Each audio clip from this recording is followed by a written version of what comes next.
Yo, what's good, everybody? It's your boy Shoot the Rock, and welcome back to the Boomer Bust podcast for November 3rd. I'm here with my boys JJ and Matt. How we doing today, boys? Feeling good, ready to rock and roll, baby. Let's get it. Yeah, it was a good Halloween. Shout out to everybody who went trick or treating. Still a usual fitting thing, but it was good weekend. You guys get any trick-or-treaters at your house? Not a lot. It's disappointing. The last couple of years, it's like when we were all kids, that's all it was. Like get home from school, get on your bikes, meet up with the homies, go trick or treating. Nowadays, we got I live in a decent neighborhood with a lot of kids too, and we got maybe 25 kids like for 5 hours. Sad, a little disappointing, but it's always good to see the kids dressed up. How about you, JJ? No one came to my dorm room. Oh, I'll that tell is you true. I that. forgot. You live in a dorm. All right. Well, I live in a house, so we thought we might have some, but we did not get any, so I ended up eating all the candy myself. Nice, Woot, nice. Yeah. All right, so we're actually going to switch it up a little bit this week since it's Wednesday, a little bit later in the week. Rather than talk about NFL, we're going to talk about the first edition of the college football playoff rankings that dropped yesterday. Bit of a surprise in this one, at least in my opinion. We have Tennessee number 1, Ohio State number 2, Georgia, the number 1 in the AP poll, is number 3 in the college football playoff rankings, and then Clemson rounds out the top 4 with Michigan and Alabama right behind them at 5 and 6, and then TCU undefeated but sitting at 7. What were your takeaways from these boys? Go ahead, JJ. Yeah, I honestly thought it was a pretty overall fair ranking. Tennessee, I think rightfully so, deserves the number one spot. I mean, anybody that knocks off Bama, probably gets that number one spot. I'll try not to let my Buckeye bias kind of seep through this podcast, as you can see the flag behind me. But I mean, we could potentially be looking at three SEC teams in the college football playoff, which would just be crazy. So the SEC bias is alive and well once again. Love to see that. Yeah, do we want to take a certain direction here, or just overall thoughts I on? mean, we'll start with overall thoughts. We can go from there. I mean, Matt, what really sparked your attention? I think Clemson's a little too high on that list for my liking. I think TCU could win out the rest of the season, and I could still easily see them missing the college football playoffs behind Alabama or the likes of a team like Clemson. I don't know why. I think TCU has played much better competition than Clemson. They've played I think 5 of their 8 games this year were against ranked teams. I know ranked teams always aren't the end all be all, but I do think they've played a harder schedule than Clemson. They've played Oklahoma, they've played Kansas, they played Oklahoma State, who was ranked like 7th, I think, when they played them a couple weeks ago, beat Kansas State. So I mean, they don't have that much upcoming on the schedule. They did beat West Virginia. I think TCU is getting a little disrespected, but I do think everyone is similar to where they should be, but I do think Clemson's a little high. Yeah. Yeah. Um, it's tough, and this is why I'm a big proponent. I know it's probably gonna be 12 in the future. I'm a big proponent of 8, and I think if you win a Power 5 conference, you should automatically qualify.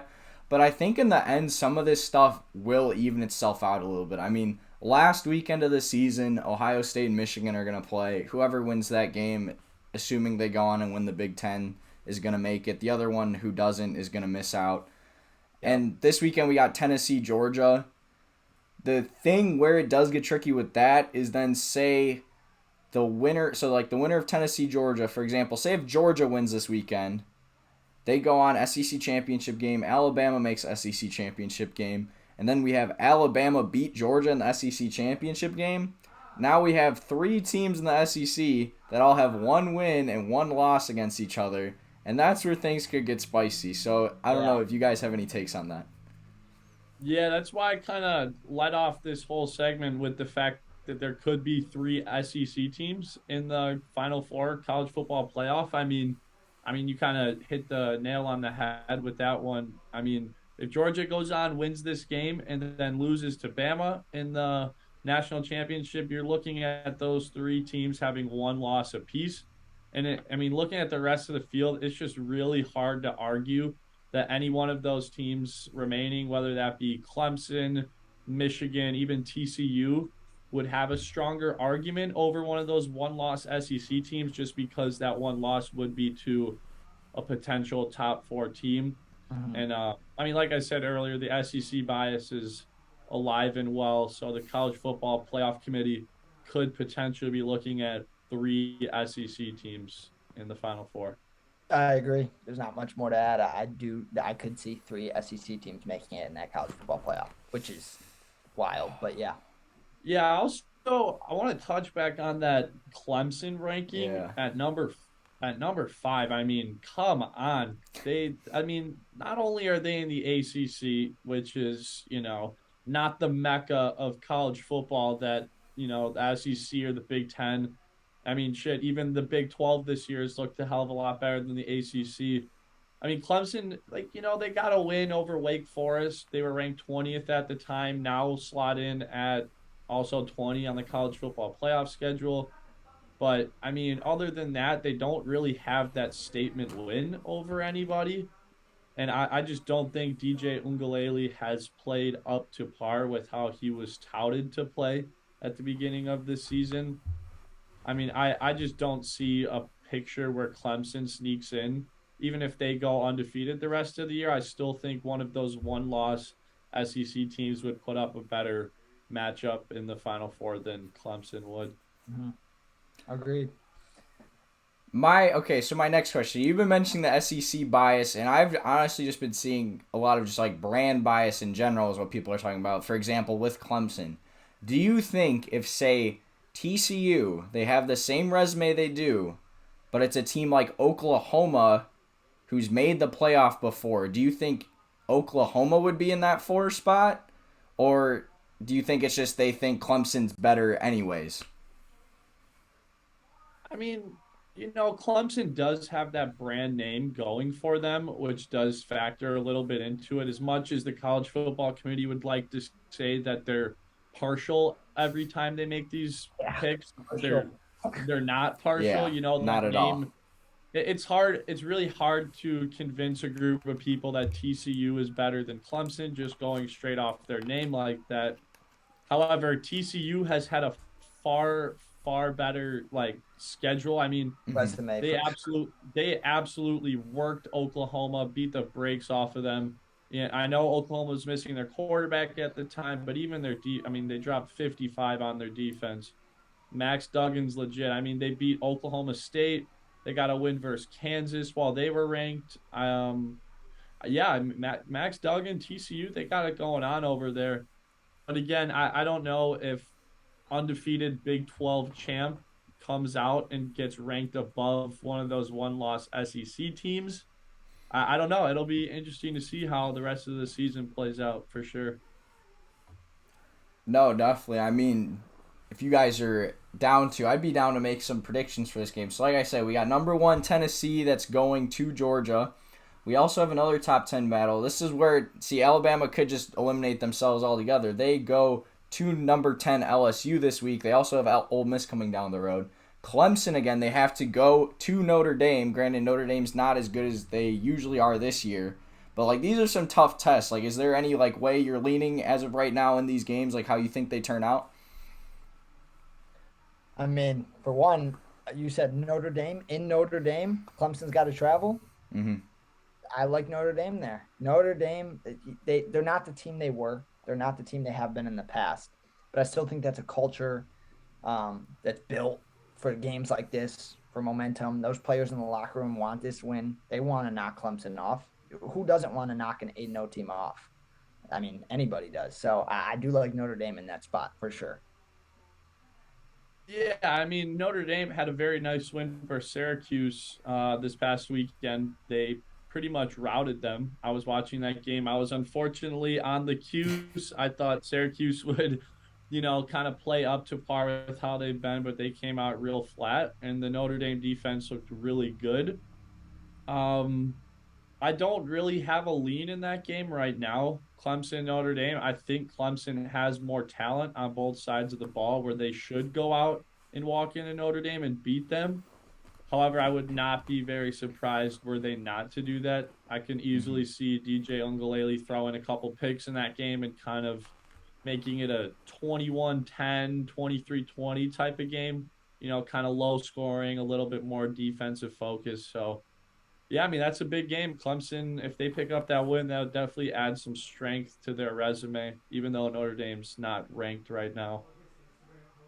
Yeah, I mean, that's a game. If Clemson starts slow like they did against Syracuse on the road, they could very much find themselves in a world of hurt. And that's why, honestly, as much as people love to get, all worked up over where these teams stand originally, why I really just don't is because so many of these things end up working themselves out in the end. If Clemson is that top tier team that the committee thinks they are right now, they have a chance to prove it. If they're not, they're going to fold under the pressure, and a game like this weekend or potentially an ACC championship against a Drake May in North Carolina could very well be where they get caught. So, Yeah, and then that Tennessee Georgia game, if we want to touch on that mhm. a little bit.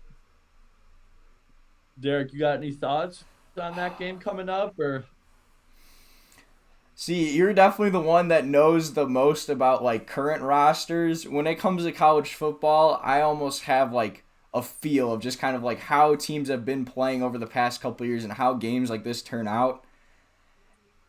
It just seems like we are destined for that clusterfuck of all three of them having number one loss, and I feel like since the game is in Athens, obviously Tennessee, like, they have the dogs to run with the dogs this year, but Georgia, man, like, they other than the couple games where they've stumbled, like, they've been worthy of a number one ranking in the AP poll they have. I think they're a little gonna be angry by their ranking here in the college football playoff poll. I think right now, if I had to lean one way, I say Georgia takes a nail biter. Yeah, you took the words right out of my mouth, Derek. It's more of just like one of these feel like games. Like you're kind of used to what this produces between these type of teams, and like at this point in the season, you're at home. I'm leaning Georgia as well. yeah, a little interesting news bite that came out this week. Nolan Smith, five-star edge rusher for the Georgia Bulldogs, one of the anchors of that very, very aggressive defense that they have, is actually out with a torn pec. He'll be out for the rest of the year, and I think that adds a very, very big piece to this game. Not like being able to or not being able to contain Hendon Hooker and what he brings to the table as not only a quarterback throwing the ball, but as a runner and an athlete in general. I think that opens up a lot of things downfield for Tennessee. However, as Derek said, I think we are once again destined for an SEC clusterfuck. It is at Georgia, and that defense, regardless of Nolan Smith being there or not, is still very elite. Their corners play at a very high level. They tackle well, and they do pretty much everything right. Although I will say, I think this game goes under. A lot of people, at least what I've seen so far on my social media and feed or whatnot about this game, a lot of people have this being a shootout. I could easily see this game going very under. I don't know what the total is right now, but I mean, you got two really good defenses, and Georgia's offense isn't. I'm not that sold on Georgia's offense right now. I think they're good. Definitely deserve a top four ranking in the country, no question. But I do think their offense has some problems that should work out, mostly in the terms of the passing game downfield, being able to attack some of those Tennessee defenders. But regardless of how it turns out, it'll be a very good game, and it will be a telling matchup, probably a potential football playoff matchup as well. So, yeah, I'm excited. It's going to be a good weekend. No, it definitely should be. I'm trying to see if I can find this here for you, that total. No, I mean, I'd have to agree. Definitely last year when Georgia won it all, it was their defense that kind of carried them. So if they can keep Kentucky, or not Kentucky, Tennessee's playmakers in check, then they should be able to win the game. But like I said, it feels like I base a lot of these off of feel. I wasn't born in 1998 when Tennessee won the national championship. So I don't know, maybe my feelings wrong because I've seen a lot of people saying it feels like 98 for the Volunteers. Yeah, But man, don't sleep on Tennessee. The Vols' rocky top looks real good, and I mean, sometimes in college football, it's just the atmosphere of the team, like how they're doing at the time. It's not like the NFL. I mean, these kids are younger than us for the most part. I mean, they're going to classes every day, and it's about, the feel and the groove that you get in with the team. I mean, beating a team like Alabama and having a win like that at home is just monumental for a program like Tennessee, especially coming off some of the previous seasons where they've been pretty poo for the most part. I mean, most people, including myself, I didn't see Tennessee coming into this year being the number one ranked team at any point of the season, not to mention the very No. first playoff rankings. So, I mean, I like Tennessee. They play hungry, they play fast, and I think they have one of the best environments in college football. So it'll be very hard to go into their house and beat them later down the road if that were to happen somehow. Yeah, real quick, that over under is set at 66. Yeah, that's what I was able to pull up here. So yeah, I feel like that's kind of high for Might Yeah, this game. that might be a little high, especially in Georgia. I know they play in the dome, which does increase scoring a little bit. But I mean, Wait, Tennessee they play being in the away dome? from. I mean, don't they? Right? Or No, am they I? play on campus. Oh, I'm You're thinking of thinking the SEC city. title game. You're getting ahead of Yeah, yourself here. I'm already thinking down the road. You're right. You're right. But I mean, regardless, though, those two teams both bring defense to the playing field every day. So, I mean, that'll be a really good game. agreed. Do we want to touch on the Buckeyes before Oh, we move I on? mean, big game at Northwestern. Shout out my boy Matt Coronado works at the Northwestern sports department a little bit, so he'll probably be there covering it. But I think he's going to be covering a Buckeye blowout. But who Yeah, knows? This could very I end do up too. on the what's the page? The like sports images like taking moments before disaster. This clip of me being like Buckeye blowout and Yeah, then Northwestern wins. That'd be kind of funny. So yeah. I think it's real scary how Ohio State hasn't really been at 100% during any one of these games. I mean, Jackson Smith and Jigba hasn't played pretty much at all this year. Mine Williams, Travion Henderson have both been banged up a little bit as the year has gone on, and we're still absolutely obliterating teams. I mean, I like I said earlier, I don't want to have my Ohio State bias creep into the podcast. I'll try to keep it as partial as I can. However, I don't think you can name me one team that is going to have the weapons on the outside to cover the passing attack that we have. I mean, Marvin Harrison Jr., 10 catches, 180 in the tug last week. Emeka Buka on the outside, Julian Fleming. That's not even naming Jackson Smith and Jigba, who was a Bolitnikoff pretty much locked to win it this year before he got hurt. I mean, they'll all three of our receivers, including Jackson Smith and Jigba, will be first round draft picks by the time they're eligible for the NFL, and that's just how it is.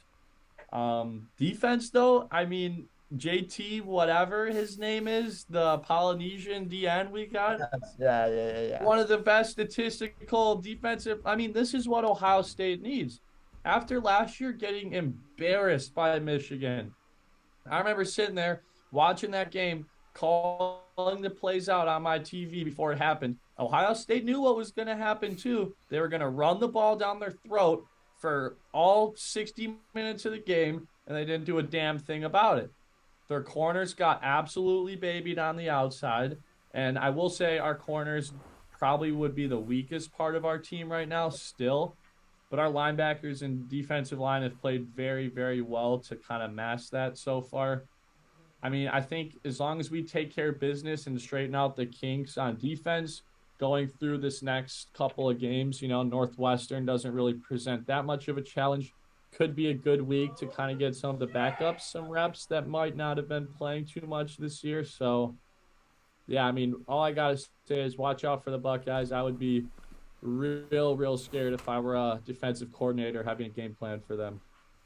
yeah, I mean, until that Michigan game, there really should be no obstacles in their road. I mean, Penn State gave them a little bit of a scare at one point this week, but really, like even that game, they handled them pretty easily. Betters are not too happy about how it went. They were on a little of a roller coaster there at the end, but Yeah. I saw that video. That was funny. no, it was. All All right. Well, if it's cool with you guys, we'll move to the professional side of the ball now. NFL, we had the trade deadline yesterday, and there were some pretty enticing deals that went down. Some I did not see happening. I was very confused on Chase Claypool getting moved, Calvin Ridley getting moved. So, like, what really stood out? What was the big move to you guys that like struck your attention? Well, I'll start this off, I guess. As a Falcons fan, if you viewers don't know, I'm an Atlanta Falcons fan. A little weird growing up in Chicago, but had to pick a team at about 7, 8 when I had conscious thoughts and decision making.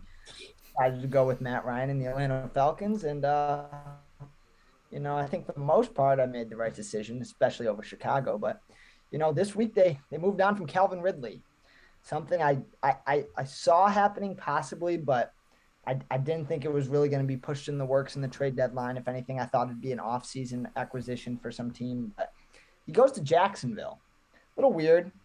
I mean, you're getting a younger quarterback. You're getting definitely a quarterback that the team's going to build around in Trevor Lawrence. So Marcus Mariota is not really on that standard to a degree.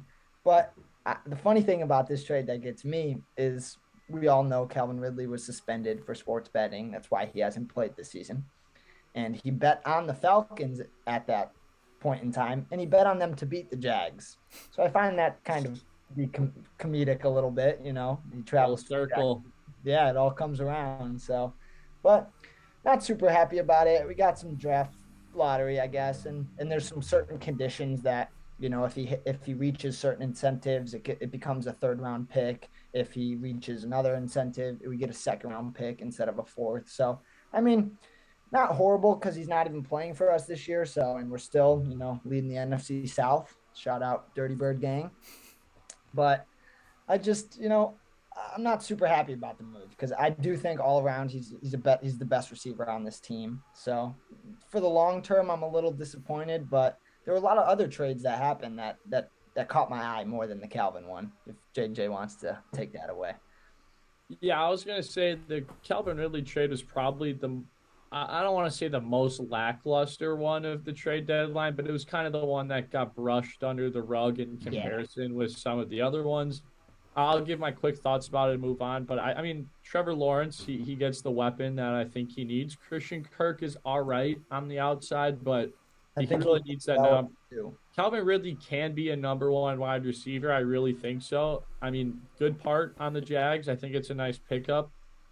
But I would like to direct focus to another receiver. I'm not sure if he went in the same draft class as Calvin Ridley, but Mapletron, Chase Claypool, RIP. He was one of my favorite Steelers, the post Juju era. It really sucks to see him go. But I will say, I think it was a great move for both sides. I mean, second round pick, we get a return on investment for Chase Claypool. We also drafted him in the second round, if I'm not mistaken. I mean, at this point in his career, he has really gotten the shit end of the stick, to be honest. I mean, 2 really bad years with Big Ben, his decrepit arm and everything going on with that. And then, transitioning to Kenny Pickett and Mitch Trubisky didn't really help his career out all too much, I would say. But from the Bears end, Steelers get a draft pick that they much needed to beef up our offensive line. But for the Bears, I mean, Justin Fields is exactly what he needed. I mean, he needed that downfield big play guy that Claypool is. That too, height. It's like 6'6", 2 something, and he goes. He's one of the best contested ball catchers in the league. I probably rank him top 5 in that category.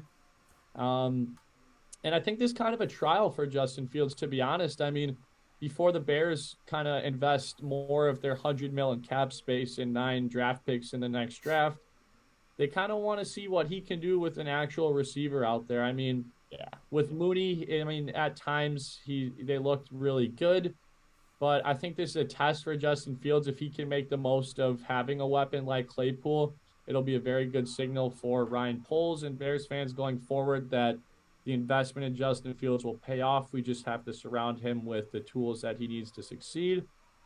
But yeah, I mean, Bears, good for them. Second round draft pick in a year where they're trying to stack draft picks might be a little bit too high. But I mean, regardless, they got a ton of cap space and a lot of draft picks. think it's a good trade for both sides. Yeah, I like that. Yeah, I agree. I mean, probably if anything, the Steelers won. I think that's probably the highest return they'd get on Claypool.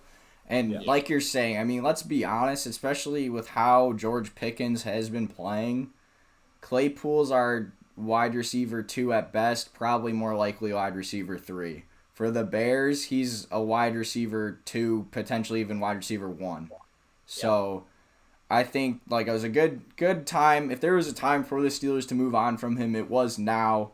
I don't really think he was an off the field issue like some people are trying to say, even though RIP the TikTok boys, but yeah, I think that's just people trying to make something out of nothing. Some other notable ones to wrap up here if you guys have any thoughts on these. The Bills adding Naheem Hines from the Colts. The Dolphins getting Bradley Chubb for the Broncos. And then the other really big one for me was TJ Hawkinson going in division to the Vikings. So do you guys have any thoughts on those three? Yeah. No Roquan thoughts? Oh, I forgot about it. He's not on this list here. I'm so sorry. I forgot. And that one too. Yeah, any of the other ones that I not mentioned, go ahead if you have any thoughts. Yeah, I mean, I definitely want to quickly touch on the Roquan. Won't be long. I get the Bears didn't want to pay him come next season, but in my opinion, you're arguably getting rid of. I don't think it's arguable, but your best defensive player. Maybe this season he's been a little lackluster to some degree, but for the last 3, 4 seasons, he's been all around your best defensive player. He'd lead the league in tackles right now. That's all you can ask for from one of your linebackers. And I think he was really key to that team, along with Robert Quinn, who got moved a few weeks back, I think 2 weeks ago now. Those are two big pieces leaving Chicago's defense, and Chicago's run game already is run game as a defense is already abysmal. So I think that's a little bit lost there, but I'm going to just switch topics real quick to the Miami Dolphins. I think the biggest thing that defense was missing was a pass rusher. A pass rusher who can get to the quarterback consistently. They got Jalen Phillips. It's Jalen or Jaden Phillips, drafted like a year or two ago. He's good, but now he's going to get some real help with a top 12, top 15 pass rusher in the NFL. He's top 10. Bradley Chubb's top 10. You believe? Okay, we'll say top 10. Top 10 Bradley pass rusher and Bradley Chubb. I think that helps that defense a lot. That defense has been giving up some points. Look at that week against the Ravens. They did win that, but they've been giving up some points. So I think that does help them a little bit. And then the TJ Hawk one is a little interesting to me because, yes, I do think the Vikings, it's an in-division trade, which is very strange. You don't see that happen a lot normally. And there's a stat out there that's Kirk Cousins is like 28th out of 34 overall quarterbacks passing to a tight end. Maybe that is because he hasn't had a great tight end. He's had Irv Smith. Irv Smith he'll produce here and there. But when he's healthy, he's like a decent backup fantasy tight end. Exactly. So, but TJ Hawkinson, I think, he's not that guy in a sense of like he's not a Mark Andrews, Kelsey, Kittle kind of guy.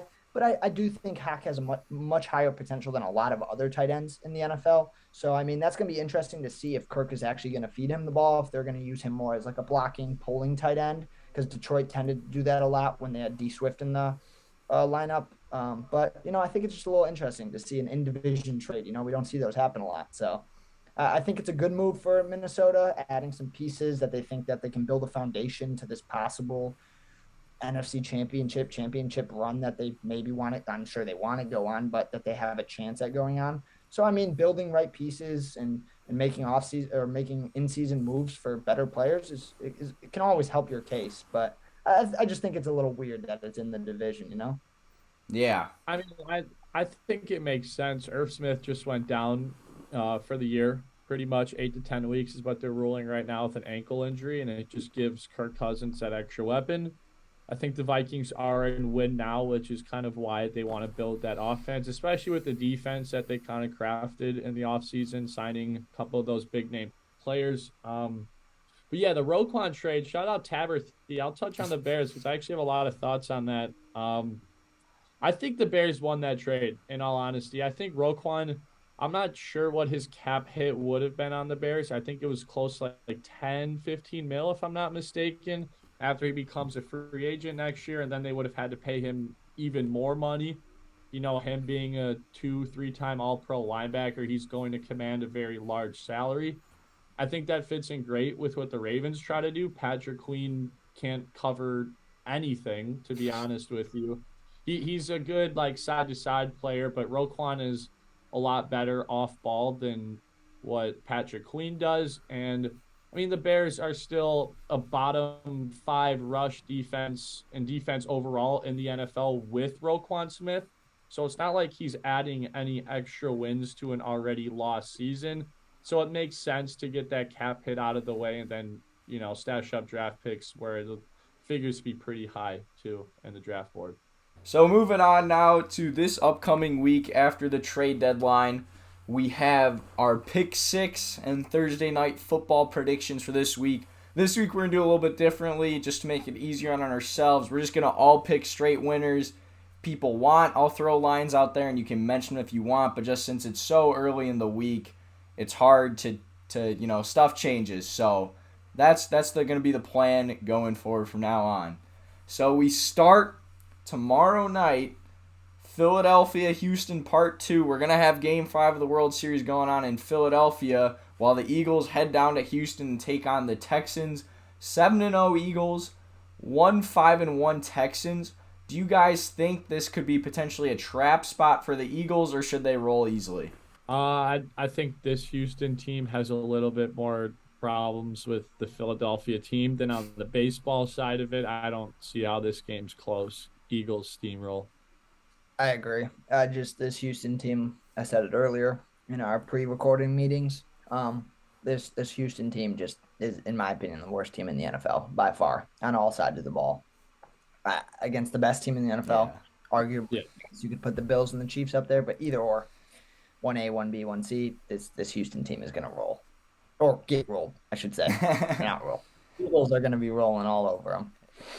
Yeah, and most power rankings I'm seeing, that's the Texans at 32, the Falcons at number 1. I don't know who thought this was a good idea, other than they got lucky that there's a coincidence the World Series going on. Eagles should win easily. So yeah, Vegas leaked the script for the year. Facts. We think a high-scoring one, low-scoring one, over-unders at 45.5. I mean, I could see the Eagles putting up 34 alone, 33 alone. So, I mean, you give the Texans some garbage time points, 10 maybe, 33-10. I could see the over hitting in this game. I don't think I would bet either side because it's such like a risky game. The Eagles could win 27-0. They could win 27-10, but they could also win 35-14. So, in that one I would bet, but I would lean towards the over if anything. Yeah, I would too. I mean, I think the Eagles steamroll and get out to an early lead, which Matt kind of said leads to garbage time points. If we're looking at player props, I think Dameon Pierce has a pretty decent day if we're looking aside from the obvious, A.J. Brown, Jalen Hurts, Miles Sanders. If you're looking for a guy with a little bit more value, the Eagles' rush defense has shown weakness in the past. And, I mean, Dameon Pierce gets 20 touches a game minimum, so if you're looking for value, I think there's worth a little bit sprinkle on his touchdown or rushing props too. Makes sense. All right, so moving on now to Sunday. We have Matt's first place Atlanta Falcons. God, I love to hear that. 4-4. Now, 4-4 doesn't get you first place often, but in a division that bad, it does. Against the 4-3 Los Angeles Chargers coming to town. Falcons are currently 3-point underdogs, but who do we like straight up in this one? I'll start this off since I'm the homer over here. See, this is one of those trap games. The Chargers, in my opinion, I'm a big Justin Herbert fan. Chargers haven't looked good all season. Like they've been very flip-flop. Their couple wins, they look really good on the defensive side of the ball, and then a couple losses, they look really bad on the defensive side of the ball, and vice versa. So this could be a trap game for the Chargers. Atlanta coming off a win. Oh, a win, if I would call it that, against. Should have been a loss. But you're in Atlanta. I'm a big betting guy, so like I like reading into the lines. I do believe this game should be more of like a -4, -5 spread for the Chargers. However, I think because the Atlanta's home, I think they're leading the division. They set it at -3 for a reason. I'm never one to bet against my team. So I do think Atlanta covers if we're talking about spreads. But outright winner, I'm not going to bet against the Chargers. That team just has too many good players on it. So give me the Chargers on the money line, which is so sad to say. I will be taking the Falcons in this game. Not too much of a reason going into it. The Falcons run the ball at a very high rate. I don't think the Chargers are that good at stopping it. Plus, on the outside, I mean, Herbert, generational talent, you can't argue that. But no Mike Williams kind of hurts the Chargers a lot. I mean, Keenan Allen, good receiver, but with AJ Terrell matched up on him, I think that's a little bit better matchup for AJ Terrell. Yeah, give me the Falcons. I'm not too sold on the Chargers. I don't like the Falcons either. Don't get me wrong, but I mean, And Marcus Mariota has done enough, and I think they can run the ball well enough here with their two RBs, Algier and Caleb Huntley. So, yeah, give me the Falcons. Why not? let's go. Who would have thought of all three of us, the Falcons fan is the one that picked the Chargers. I'm also on the Falcons. As I mentioned a little bit last week, and we saw in that Raiders-Saints game, West Coast teams going east at noon does not usually end up well. The Raiders got shut out. I don't think the Chargers get shut out because, like Matt said, all those weapons. But I really haven't been impressed with the Chargers this year. I thought they were kind of overhyped coming into the year. And if it wasn't for the Broncos and Raiders being as god-awful as they have been, the Chargers would probably be in last place like I thought they might potentially be. The Falcons, again, not a great team, but since they're at home, they're rolling technically.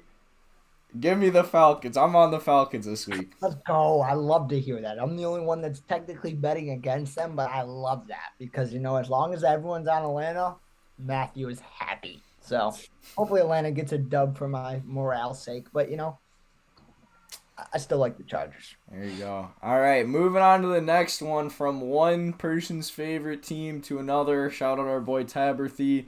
The Miami Dolphins, 5-3, come into Soldier Field against the 3-5 Chicago Bears. Right now, the Bears are 5-point underdogs, and I'm not seeing the weather. But what are we thinking in this one? Only 5 points? Yes. That's what I said. Oh, my God. Yeah, this might be an absolute slaughter. I could see Tyreek Hill going for 250 and two tugs, and not breaking a sweat doing it. I don't think this might be the biggest blowout of the week. Give me the Dolphins all day, every day, plus Sunday. Well, they do Go play ahead, on Derek. Sunday, so. See, this is one where I want to pick the Bears, like a potential trap spot. If, the weather was bad like it was that opening game against San Francisco, that's why I'm trying to, find that. I could maybe see the Bears pulling this out. But if it's not... supposed to be nice this weekend. Yeah, I say it's been freaking insane how nice it's been in the Midwest being 64 November. and sunny in Chicago for kickoff. Okay, then yeah, that's Florida weather. Dolphins roll. They're going to cover that 5 easily. Yeah, I agree. I'm also a big Tua fan. You guys will hear on this show a lot. I'm a big fan of multiple quarterbacks in the NFL. Quarterback's my favorite position. Big fan of it. Tua, Herbert, Matt Ryan, aka Sam Ellinger. It's gonna be another 380 plus yard passing day for Tua. Tyreek easily, like JJ said, I could see him breaking 200. 150 is a guarantee. And then you got Waddle on the other side. So even if you match Jalen Johnson, who I think is a very above average corner in the NFL, probably top 10, top 12 maybe, but he can limit one of them, but the other one's going to go off. You lost Roquan, no Robert Quinn. Claypool's might play like we've seen with teams. Once Robbie Anderson went to the Cardinals, he played a couple snaps in that first game. James Robinson went to the Jets, played a couple snaps in that first game. I see Claypool playing a few snaps in this game, but I don't think he's going to have the playbook down by 5 days from game day. So I think the Dolphins steamroll. Next one we have a revenge game for Kirk Cousins. His first time going to Washington since joining the Vikings. The 6-1 the 6-1 Vikings go on the road to the 4-4 Commanders. Right now, only a 3.5 point line that the Vikings are favored by. Who are we liking in this one? Is this a 12 o'clock game? It's the final 12 o'clock game we'll That's look key at. information. That's key That information. is Jake. key information when it comes to You Kirk know what Cousins. 12 o'clock Sundays Kirk brings to the table. Give me the Vikings. Commanders look good, though. Don't get me wrong. Coming off a win versus the Packers and The Colts. Who'd they beat? The Colts. Yeah, Terry that's McLaurin right. with the big catch. Sold that Pat McAfee boost that I was on, sadly. So, Yeah, shout out Buckeye wide receiver Terry yes, McLaurin sir. and Curtis Samuel too. Can't forget about him. But yeah, give me the Vikings. Taylor Heineke, he's a very good plug and play backup quarterback. But yeah, give me the Vikings. I don't think the Commanders have the weapons on the defense to hang with the Vikings for very long. I'll be taking that 3.5 as well. Agreed. I'm all over the Vikings 3.5. Last week, I thought they were in a little bit of a trap situation against that Cardinals team. And yeah, that game finished to be close, but I watched about three and a half quarters of that game, and the Vikings controlled the possession of the ball throughout the whole game. They controlled the momentum side and everything. I think this is another game where they just do that. Washington has looked good their past 2 weeks. Like you said, Heineke's a good fill-in spot as a backup, but I think Minnesota runs away with this one. Give me them on the -3.5 for sure. Yeah, I'm definitely also going with the Vikings in this one. The Vikings aren't the Colts. The Commanders stuck around in that game because they were playing the Colts. The Vikings, outside of that game in Philly, have looked really good this year. As much as I don't want to be a Kirk Cousins believer, I'm starting to become a bit of one, especially playing at noon, going against XFL legend Taylor Heineke. XFL is coming back. We might have to talk a little XFL in the offseason, but yeah, I don't know. Unless there's some sort of XFL boost Heineke gets this weekend, I don't really see how the Vikings lose this one. Then next, we are going to jump now to the afternoon slate here. The Seattle Seahawks, first place Seattle Seahawks, 5-3, head to the 3-5 Arizona Cardinals. Right now, the Cardinals are 2-point favorites. Who do we liking in this one? Mind if I start off, JJ? Go for it. Yeah, nice and quick. We talked about this earlier. I like the Cardinals here. It reminds me of this game this past weekend between the New England Patriots and the New York Jets. The New York Jets were 5-1, I believe, and the Patriots were like 3-4 or something, Something like that. 2, something like that. I think it was 3-4 because now they're 4-4. Yeah, and the Patriots were favored in that game, which leads me to believe why is the team that's traveling, why are they favored in a sense? It gives me those same kind of vibes. So I do like the Cardinals here at -2. I think it is another, they're going to want everybody sees Seattle at plus money. They're going to be all over it. They're a 5-3 team. They just beat a decent team in, my mind just blanked. Giants last week. That's who the Seahawks beat, yes. Yeah, so I do think they have a little bit of regression here in this spot. I like the Cardinals. I don't think I want to touch that spread. I think I would just take them straight up for good value there. So I like the Cardinals here. I'll keep it quick too. I think the Seahawks win this game actually. I think the Seahawks do a great job of defending the pass. They're one of the top 10 defenses in that category. Quandre Diggs, Kobe Bryant, not NBA legend Kobe Bryant, but CLBY Kobe Bryant, and Tariq Woolen, two very, very good rookies on the outside. So underrated. I think they shut down D Hop. Yeah, I once again kind of more of a gut feeling, but give me the Seahawks. Geno Smith's clicking, and I don't think Cardinals have the weapons to stop Ken Walker, DK, and Lockett on the outside. And if Geno Smith's playing at 70% of what he's been doing, I think they win pretty handily. Geno Smith didn't write back when they wrote him off. I don't know what he was busy doing. Probably not busy playing Call of Duty. Give me the Seahawks. Cardinals, another team. Definitely not as high expectations as the Chargers, but high expectations coming into this year. Not lived up to them. Outside of that Saints game, Cliff is not him.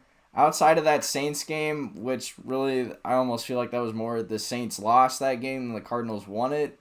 I have not been impressed with any of the Cardinals' recent performances. I mean, they were in the game against the Vikings, but that wasn't really one that I ever really felt that they could win. Yeah. So And I mean, like I said, the Seahawks picked them last week. They balled out for me. I'm going with them again this week. Then our final afternoon game here, two teams really under expectations. 3-4 LA Rams going cross country to the 3-5 Tampa Bay Buccaneers. Sorry, I'm like burping all of a sudden. I don't know why. This game's actually on CBS, so Tony Romo and Nance are gonna be on the call. So I will definitely be tuning in as much as these teams kind of suck. Right now, Buccaneers 3-point favorites. Over under 42.5. What are we liking in this one? Wait, you said who was favorites in this game? Buccaneers -3. This is so... I'm gonna go Buccaneers, and I'm gonna go back to the Buccaneers after they've burned me past couple weeks. I'm waiting for the bounce back Brady game, even though I hate Tom Brady with every inch of my body. I will find every reason to not call him the GOAT, even though he probably is rightfully the GOAT. But I mean, yeah, West Coast coming all the way over to Tampa is kind of a hike. Cooper Kupp's questionable. I mean, the Rams have a very good defense, I think, capable of shutting down the Buccaneers offense. But I mean, I honestly think this game boils down to whether or not Cooper Kupp plays. I think instead of taking a side, I lean more towards the under in this game.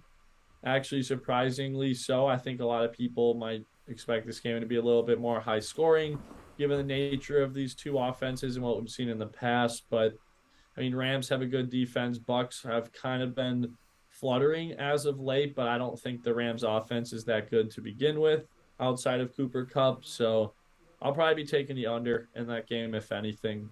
Kind of a toss up. Straight up as of right now. So for the graphic, I have a pick. What do you like? I know you're on the fence. I am too, but who's your pick? Give me the Buccaneers. Not confidently at all, but give me the Buccaneers. Whoa, go ahead.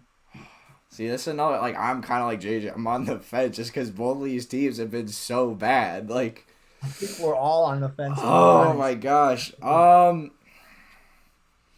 Give me the Rams. After his divorce, Tom Brady's been a mess. I mean, I don't blame him. It happens, stuff in your personal life. It affects work sometimes. He lost a bad bitch. Exactly. So it would affect me too. So, give me the Rams. I don't think they've underperformed as bad. Plus, I think there's be a little bit of a sense of urgency with that team. Seeing Seattle's kind of pulling away. They got to get their act together. I'm going Rams.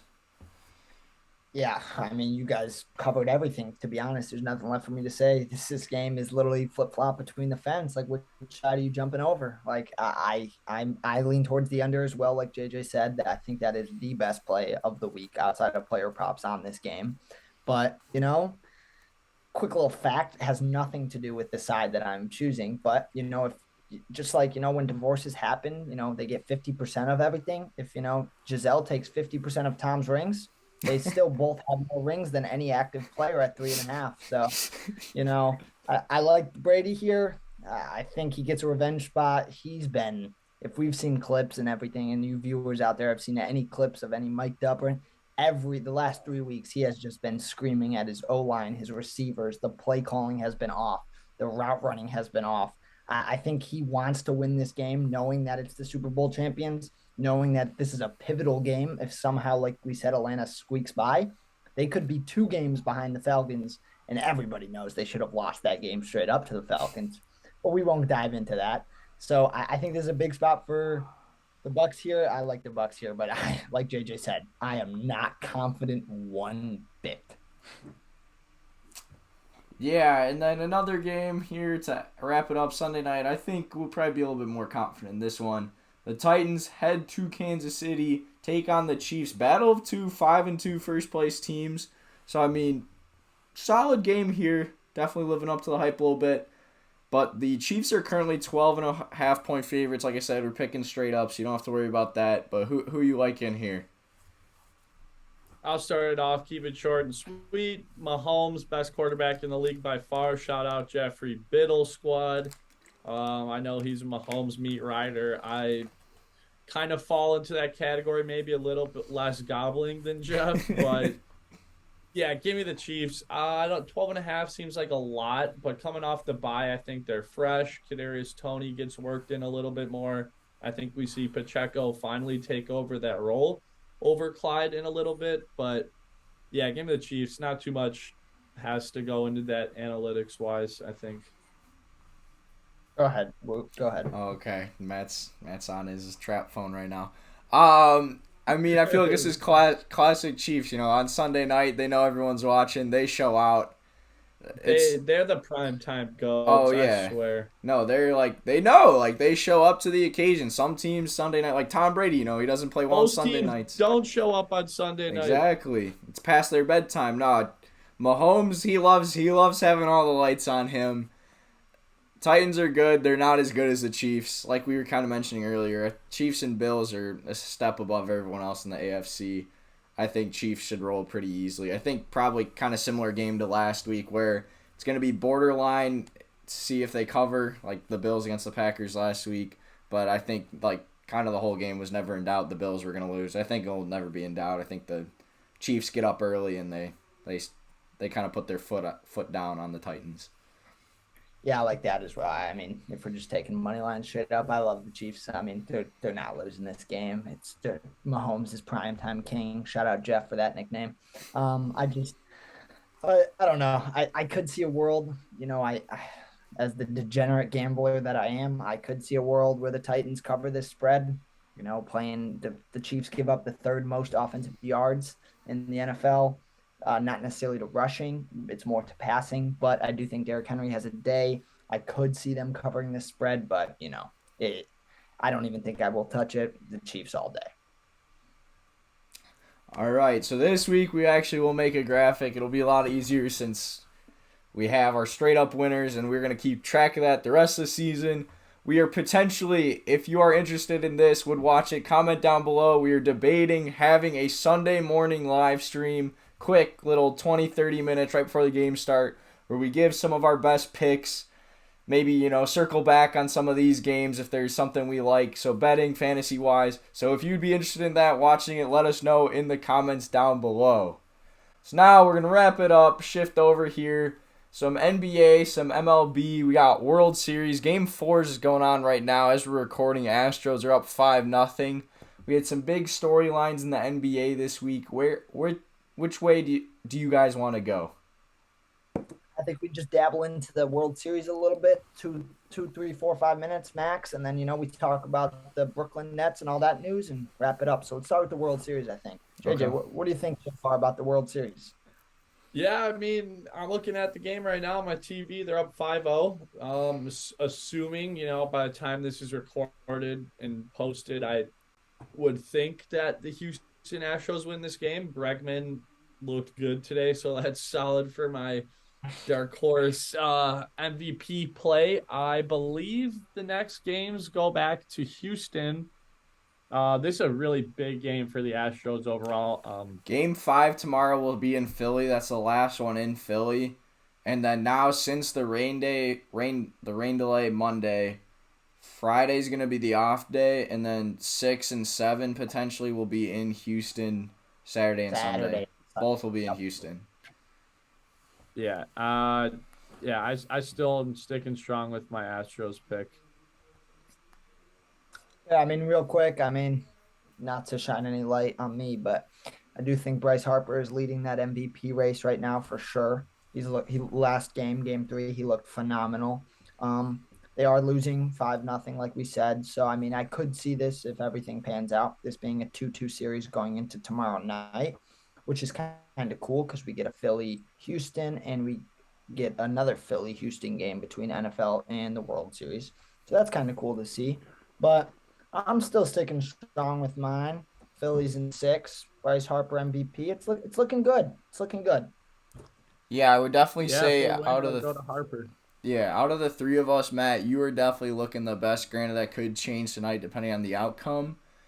Yep. But Philly was down 5-0 in Game 1 and came back.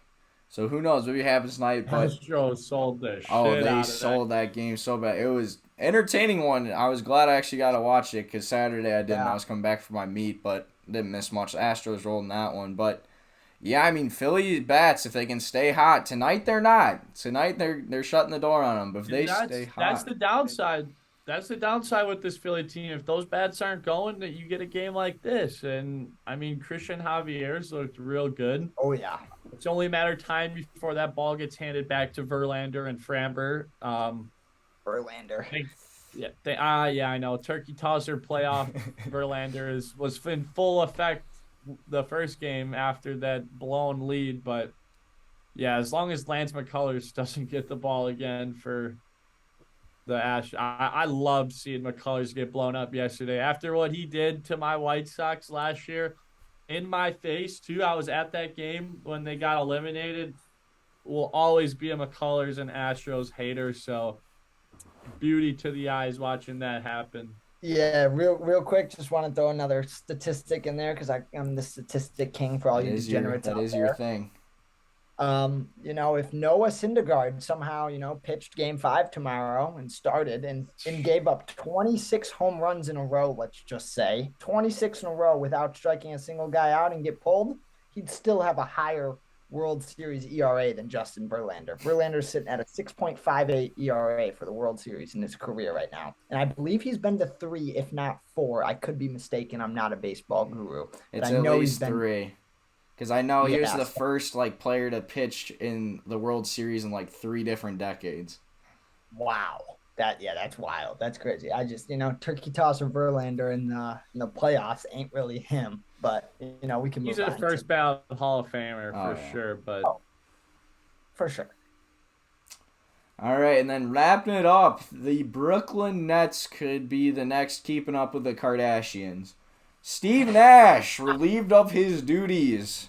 Kyrie Irving being anti-Semitic. Martin Luther Irving gets outed for being an anti-Semite. I don't know if you guys saw, but there was people trolling him courtside, and I was a fan of that. I don't know what bro's on. So this team is now sitting at 2-6, 13th in the Eastern Conference. Can they recover from this or no?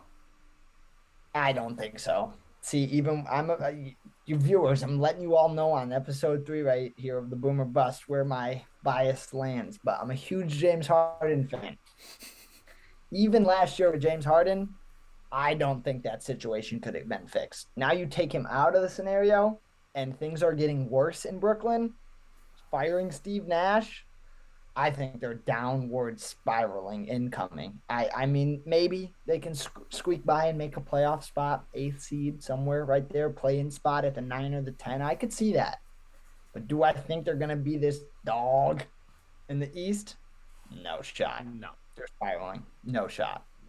If Kyrie just got that damn vaccine instead of being fake woke and fucking just spiritual as hell, they still have James Harden, and they honestly might have an NBA championship under the belt if he gets that I'm not vaccine. lying. You're probably We'd right. have to dedicate a whole nother show to my thoughts on the Kyrie Irving situation. But, I mean, I think the Nets still, they have a lot of talent enough to make an NBA playoff, as a wild card seed. But, yeah, they're not the juggernaut that we thought anymore. Ben Simmons looks poo.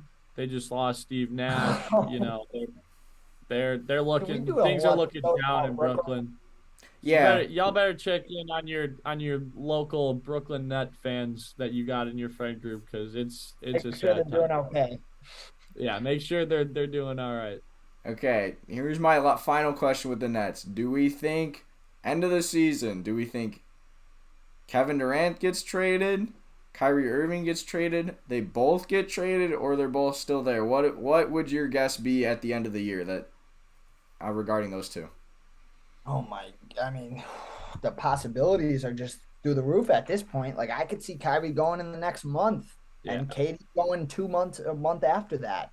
I could see them blowing this up inside out. But what lies with me with that is Sean Marks, the GM, I don't know, because you got rid of Dinwiddie. You got rid of Karis LeVert. You got rid of Jared Allen. You got rid of all those pieces that you just rebuilt 2, 3, 4 years ago. Now you're going to get rid of KD and Kyrie Irving for what? A bag of potato chips and some picks? Oh, yeah. No one's going to want Kyrie. If anything, it's going to be Kyrie's I'm retiring. Which he probably should have by now. Yeah. So I don't know where that organization would lie. I couldn't even put together a starting roster without Katie and Kyrie right now together. You're gonna have Ben Simmons at the 1, and you're gonna have who? That sharp guy at the 4, and then who you putting around him? What shooters? I just I could see them blowing this up inside out, or I could see them just going for the rest of the season, like JJ and I said, making like a late wild card spot, or not wild card, but 9-10 seed play in spot. So I can't put the nail in the coffin for that exact answer, but I do think that something is going to happen. I don't think they last all season, to be honest. I'd have to agree. I think, just not to switch it up real quick, but I think Christian Javier is he's on the no header watch right now. Sneaky, he's got 9Ks just coming out to the bump on the 6th. I don't know if he ever had a World Series no hitter, but woo. Had a World Series perfect game back in 1956. The only other postseason. That guru. I know history. You got the current stats. I got the history ones. The only other postseason no hitter was Roy Halladay against the Reds back in 2011 in the divisional. Or no, 2010. Roy Halladay. He was a stud. Yeah. All right. Well, I think that's going to wrap it up unless you guys got anything else. No. That's it. We covered college, got into the pros a little bit, talked a little World Series, covered some NBA. Be on the lookout for possibly an NBA show on Mondays or Tuesdays in the next couple weeks. Me and Woot over there. Woot. We're losing Matt, but yes, Marks is on his potato router now. Yeah, no, like I said, there is going to be more coming on the Bandwagon Sports. I just wrapped up my collegiate cross-country career, so I'm going to have a little bit more time on my hands. There's going to be some good stuff incoming, so like you boys usually say, turn on the noties, subscribe, check us out. Noties. So turn on those motherfucking noties, man. Yes, sir. And drop a Twitch Prime sub to shoot the Yes, no, there's gonna be stream. There's gonna be some gaming streams, some betting streams. There's gonna be stuff coming on the Twitch too. So no, check us out. Stay in the loop. Big things ahead for Bandwagon Sports. Alrighty, well then we will see you guys this weekend. Peace.